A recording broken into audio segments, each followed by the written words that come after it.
Update के लिए निरंतर समाचार पत्र पत्रिकाओं को, पाकिस्तान की वेबसाइट्स को, न्यूज चैनल्स को फॉलो कर रहे थे।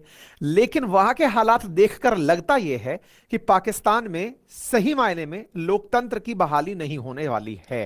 हालांकि कहने के लिए यहां पर चुनाव भले ही हुए हों 8 फरवरी को, रिजल्ट बाई 9 आने ही थे। 8 तारीख की रात तक ही रिजल्ट की उम्मीदें की जा रही थी। लेकिन जिस समय हम ये आपके सामने सेशन लेकर आ रहे हैं, उससे कुछ समय पूर्व ही पूरी सीटों की भी घोषणा अभी तक नहीं हुई है। और ऐसी स्थिति में चुनाव की धांधली के बाद चुनाव के रिजल्ट को किस तरह मैनिपुलेट किया गया है और उस मैनिपुलेशन से क्या क्या संभव है, जिनमें सबसे बड़ी संभावना जो मुझे लगती है, जैसे आज तक हुआ है पाकिस्तान में कि कोई भी प्रधानमंत्री पूरे 5 साल के लिए नहीं रह पाया, वैसी ही स्थिति यहां पर बनने की संभावना है। यानी कि सेना का शासन या इनडायरेक्टली सेना का दखल फिर से बहाल होने वाला है, ऐसी हम कल्पना कर रहे हैं। आप पूछेंगे ऐसा क्यों?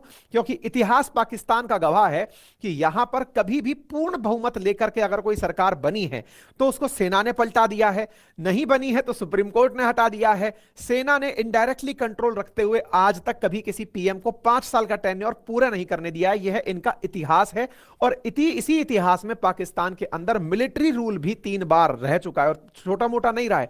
58 से लेके 71 तक, 77 से लेके 88 तक, और फिर 99 से लेके 8 तक, यानी लगभग इनका 35 से 40 साल तो सेना के शासन के अधीन रह चुका है। बाकी जो बचा हुआ है वो बाकी सत्ताएं जो बनी हैं उनको या तो मार दिया गया, असैसिनेटेड कर दिया गया, या फिर उनको सुप्रीम कोर्ट ने डिस्क्वालीफाई कर दिया, या फिर उठाकर पीएम को जेल में डाल दिया, कुछ ऐसा।